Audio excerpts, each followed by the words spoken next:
que le causa una sensación desagradable también, puede ser el vómito, algún dolor desagradable también puede ser desagradable, o mucho dolor también puede producir vómito en el paciente.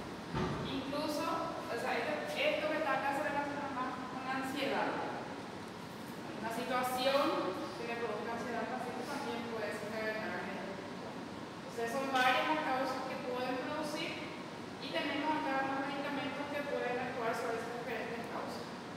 Para esto está relacionado principalmente con la sensación, con el dolor o con algo que ve o le causa o algún dolor, por ejemplo, y la ansiedad se usan las benzodiazepinas. Para los vómitos relacionados con cirugía o procedimientos oncológicos se usan un grupo de medicamentos que se llaman antagonistas de la serotonina sobre el receptor 5-HT3. Es el ondansetron, conocen ese medicamento. Después tenemos medicamentos para este tipo, los vómitos desencadenados por este tipo de reflejos.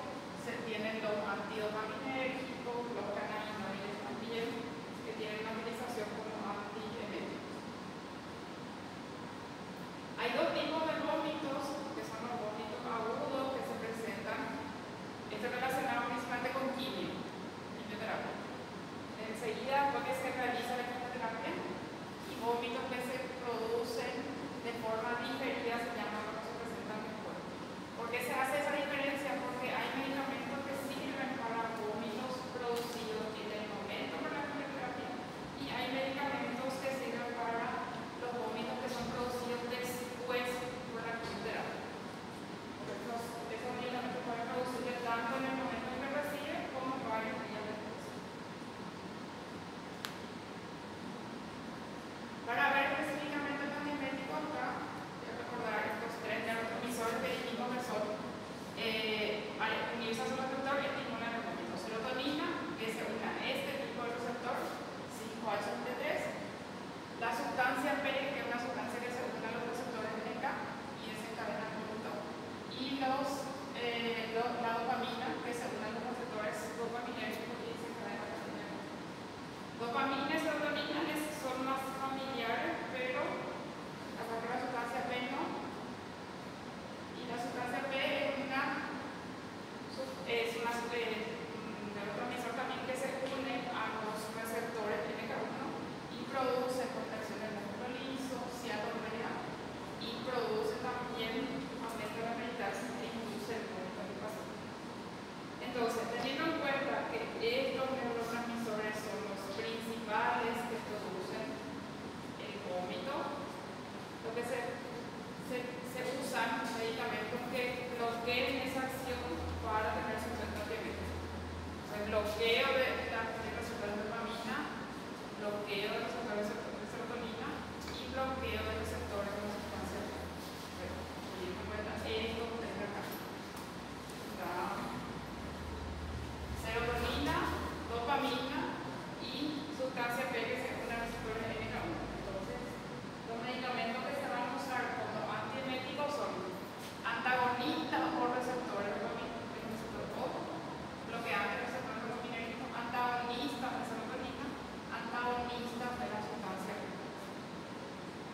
Después tenemos otros medicamentos que también se pueden usar así. ¿Y histamina? La histamina es que se usa menos. Generalmente se usa no específicamente para el vómito, sino que para el vómito dentro de otra enfermedad. Mas ela não se une ao receptor NK1. No, la histamina se une al receptor histamínico y también consigue disminuir el vómito, pero se usa más en cinetosis. Los pacientes que tienen vómitos con náuseas cuando viajan al movimiento, más para eso. No se usa mucho para el vómito, o sea, para el paciente que viene vomitando no le vamos a hacer ni fenilgramina o ni clorfeniramina, para otros. Esto es lo que más se usan específicamente para el vómito. Y en otros entran algunos medicamentos que tienen también una acción que puede servir como antiemérico, por ejemplo, por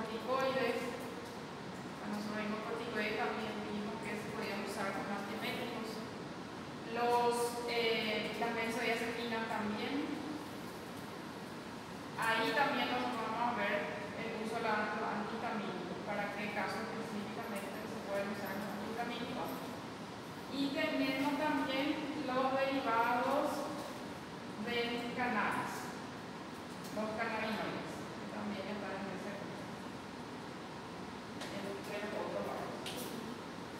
Estos medicamentos clásicos tienen que estar administrados por vía oral y por vía parenteral. Por vía oral se va a hacer cuando el paciente no está con mucho vómito, cuando está tolerado por vía oral, y en el caso de que no tolere, tenemos que hacerlo por vía parenteral, y también en algunos casos se hace combinado, o sea, se hace más de un medicamento para que tenga un mejor efecto, principalmente cuando el paciente tiene mucho vómito y no sé. Ahí te viene mostrando que dopamina, lo que actúa sobre la dopamina, sobre los NK1, también lo que actúan sobre la serotonina. Esos tres principalmente.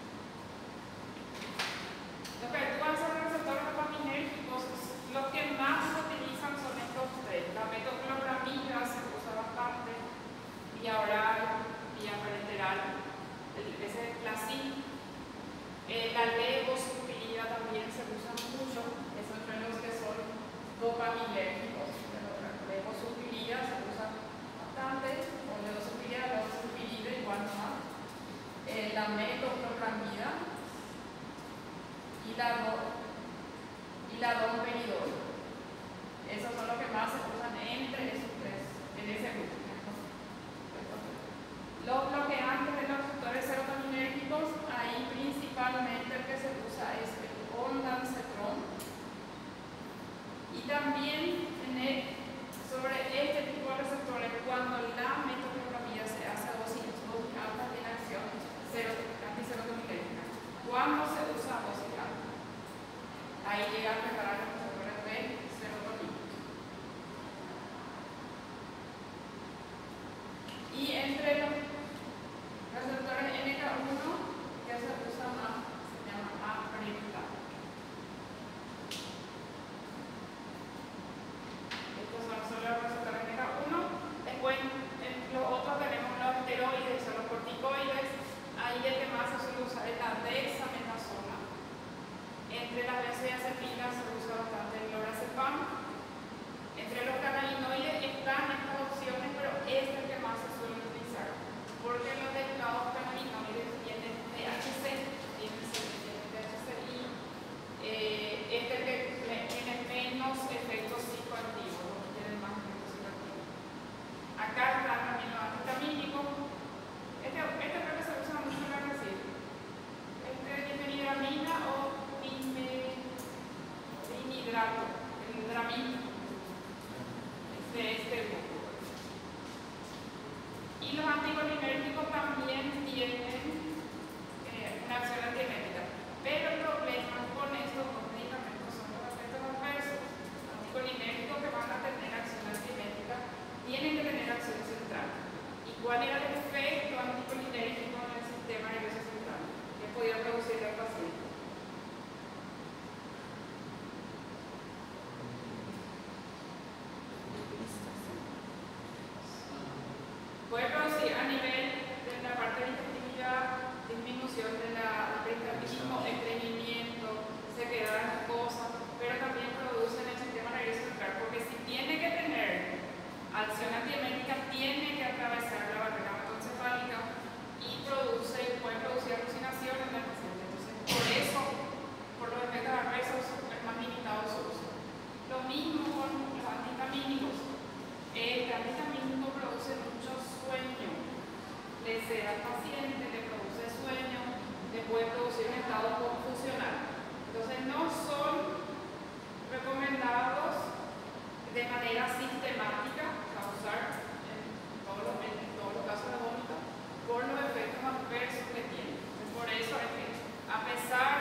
paciente que está agitado, con náuseas, con vómito, en ese caso se suele usar. Porque es una droga que se usa mucho en pacientes de edad que están con agitación, el aloperidol. Después tenemos el aprepitan, que es el grupo de antagonistas receptores NK1.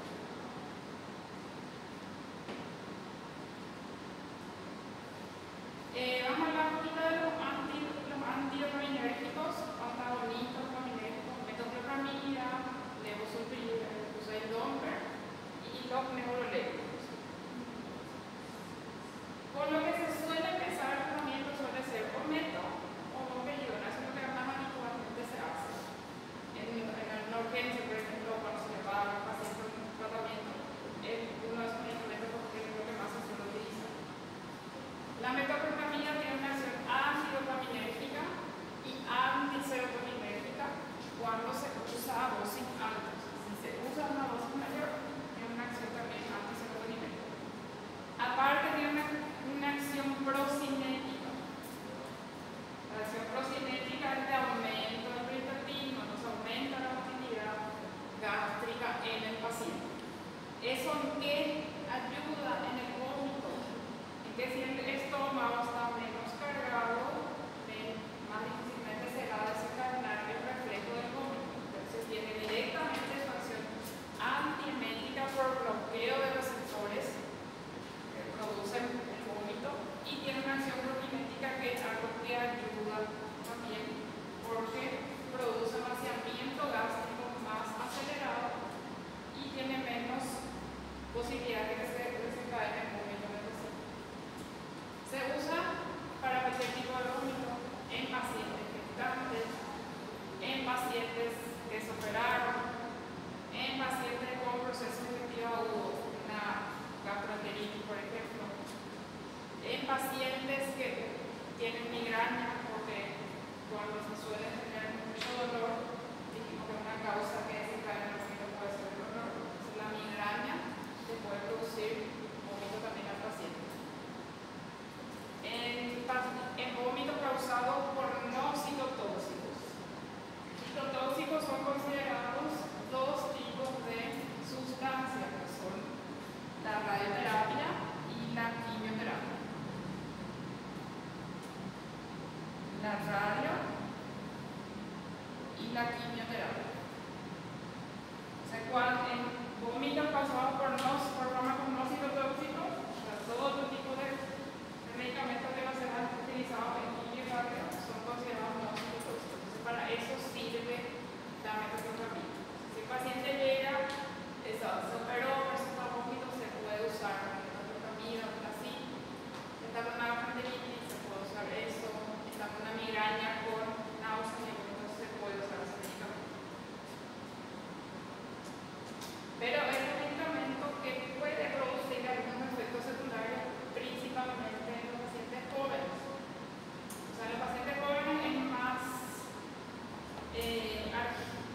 es más desagradable el efecto que produce, pero puede producir movimientos extrapiramidales. Y eso a veces cuesta que revierta, entonces no se recomienda que se use sistemáticamente, no a todos, más que no se puede usar nunca, pero si tenés otra opción, usa otra opción, porque puede producir un movimiento extrapiramidal en el paciente, porque los medicamentos que atraviesan la barrera macrocefálica. Puede producir sedación en el paciente, al que se le da, le va a producir sedación, le puede producir, esto cuando se usa mucho, cuando se usa bastante, puede producir diarrea también porque tiene actividad procinética y puede producirle movimientos extrapiramidales también al paciente. Estas manifestaciones entran en estos movimientos piramidales. La crisis oculogira, empieza a tener alteraciones en la parte ocular también el paciente y puede producir, si se usa por mucho tiempo también esto, puede producir alteraciones en la parte hormonal porque si recuerdan la acción que tenía la dopamina disminuía la acción de la prolactina, bloqueaba la prolactina. Entonces, cuidamos antidopaminérgico por mucho tiempo el paciente, aumenta la prolactina, va a producir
por niño es una sección que más a recurrir. Si el paciente no mejora con dos ferrometropamida, ahí también se le suele hacer otra sección. Necesito solución más potente. Los neurolépticos, entre los neurolépticos pues hay dos. Los neurolépticos son varios medicamentos, hay medicamentos que son más antiguos con más efectos adversos, tenemos medicamentos que son más nuevos, con un poquito menos efectos adversos. Los neurolépticos son también denominados antipsicóticos, son medicamentos que se usan en la esquizofrenia, en los cuadros de psicosis en los pacientes. Y sería que estos medicamentos también pueden tener efecto sobre el vómito porque tienen también una acción antidopaminérgica. El haloperidol es un medicamento que se puede utilizar y también levosulpirida. La levosulpirida es otro que está acá, que también está disponible para administración entre los tres que se usan más de los antidopaminérgicos, está levosulpirida. Y eso también está disponible por vía y por vía parenteral. Tiene una eficacia similar a la metoclopramida, pero produce más sedación y los movimientos anormales. Estos neurolépticos pueden producir muchos movimientos anormales en los pacientes, que se denominan distonías negativas. Esos efectos pueden no revertir. El paciente puede empezar a tener con el consumo de esos medicamentos movimientos involuntarios y todo el tiempo andar con eso. En brazos, o sea, piernas en brazos, con la lengua, con los ojos, puede tener y puede no revertir. Ese es el riesgo que se ve con los neurolépticos. Por eso son medicamentos que se usan específicamente para algunos casos porque se pueden producir efectos adversos muy incómodos. Se preferiría iniciar o con Doppler o con metoclopramida con efecto antibiótico por estos efectos adversos. Y esto también pueden prolongar, ahí no puse, pero también pueden prolongar el intervalo posterior.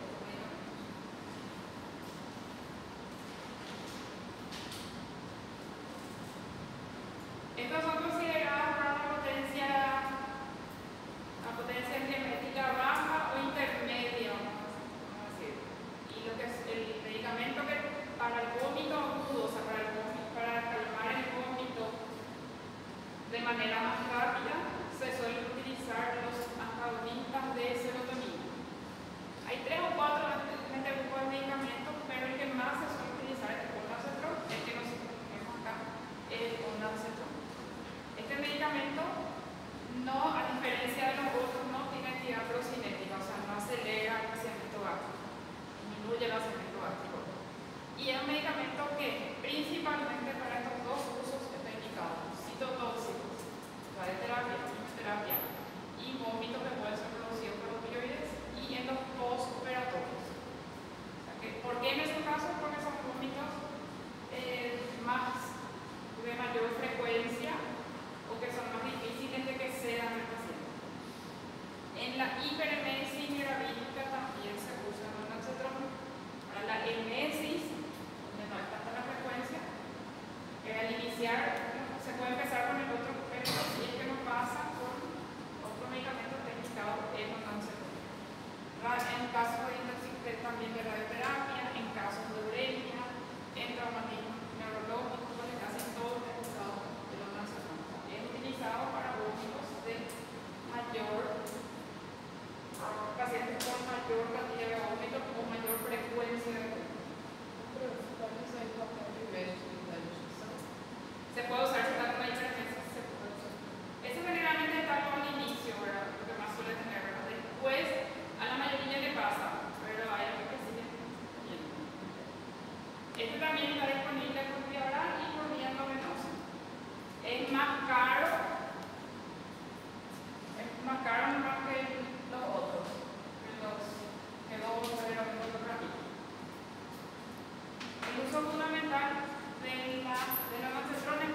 por vitamina, por liberación de vitamina de serotonina. Entonces el paciente empieza a tener sibilancia, tos, tiene también diarrea, tiene cólico, normalmente peristaltismo, tiene la cara roja, tiene vómitos y náuseas.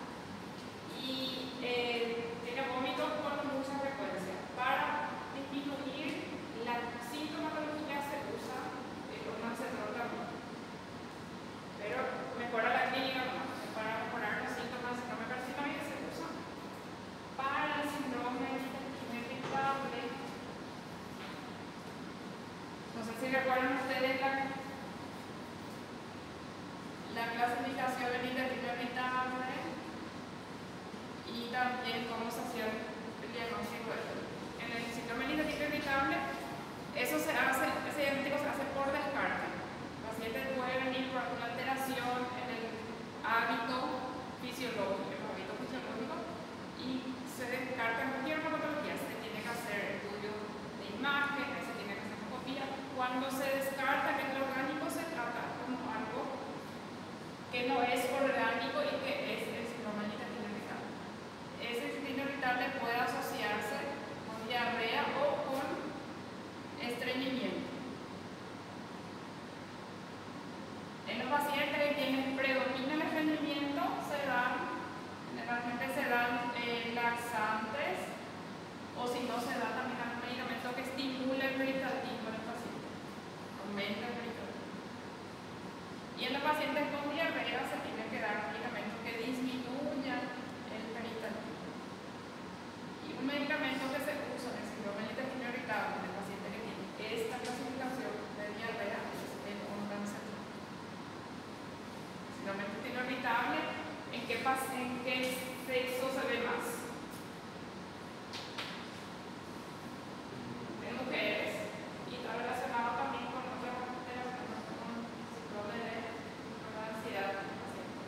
Entonces, cuando se cursa, cuando predomina la manifestación de diarrea, se usan los antiserotoninérgicos, el ondansetron en el paciente. Para pacientes que tienen también diarrea o gastroparesia, que pueden producirle también alteraciones en el diabético. Diarrea por diabetes, entonces va a disminuir el peristaltismo. Gastroparesia, que le produce vómitos, también se produce. Y este medicamento se puede asociar con otros, con corticoides. Para los pacientes que son oncológicos se usan mucho esa función. Ondansetron con dexametasona. Se puede asociar con neuroleptícos y se puede asociar con otro medicamento que se llama apremita. Se puede dar más de un antiepítico asociado con eso. Este medicamento lo que más puede producir es cefalea y estreñimiento. El uso crónico también se va a ver estreñimiento. Puede prolongar el desarrollo y puede producir un síndrome serotoninérgico también, porque es un medicamento que bloquea la acción de la serotonina. No inhibe su producción, bloquea su uso. Entonces, si se usa por mucho tiempo, le puede producir un síndrome serotoninérgico. Entonces, hay para los vómitos agudos que son más potentes, son medicamentos de mayor potencia, entre lo que estamos viendo hasta ahora. Y el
se asocia con otros medicamentos.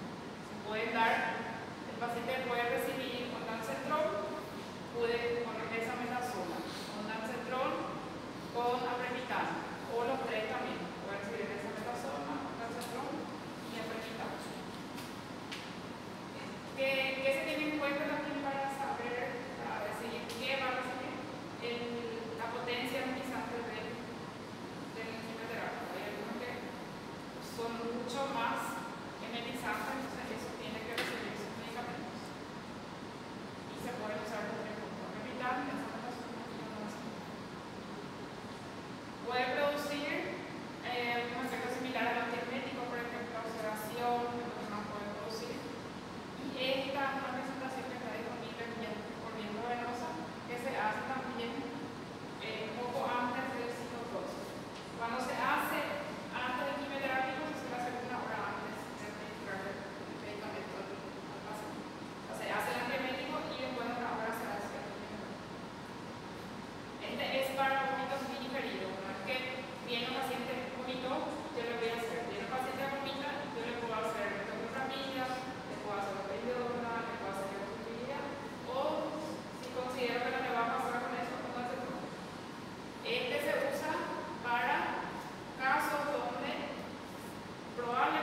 Y acá por último dan lo que habían preguntado también sobre los antihistamínicos.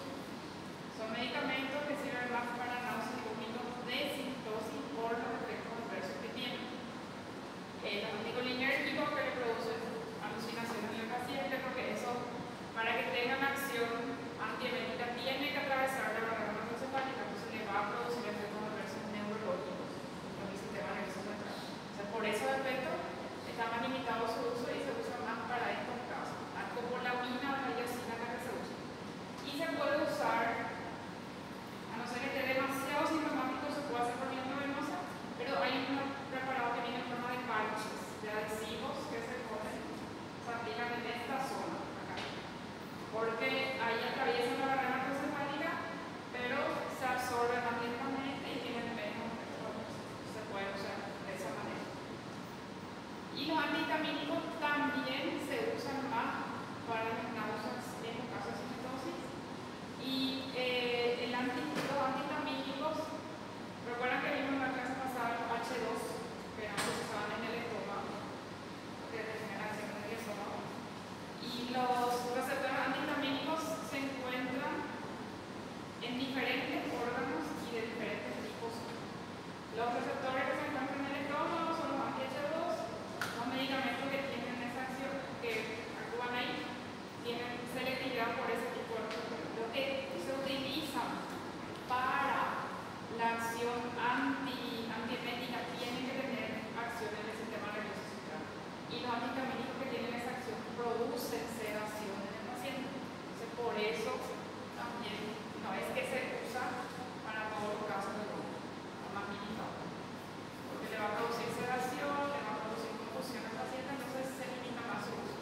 Este tiene un poco menos efectos adversos, la meclicina, y estos tienen mucho efecto de somnolencia, producir mucho sueño al paciente. La difenhidramina y el pimetidramin. Uno de ellos es el Dramin, no sé cuál era, pero uno de esos es el Dramin, porque si es el Dramin, uno de esos dos es el Dramin que se usa mucho en el Brasil. ¿Cómo? Cinetosis. Lo del trastorno con el movimiento.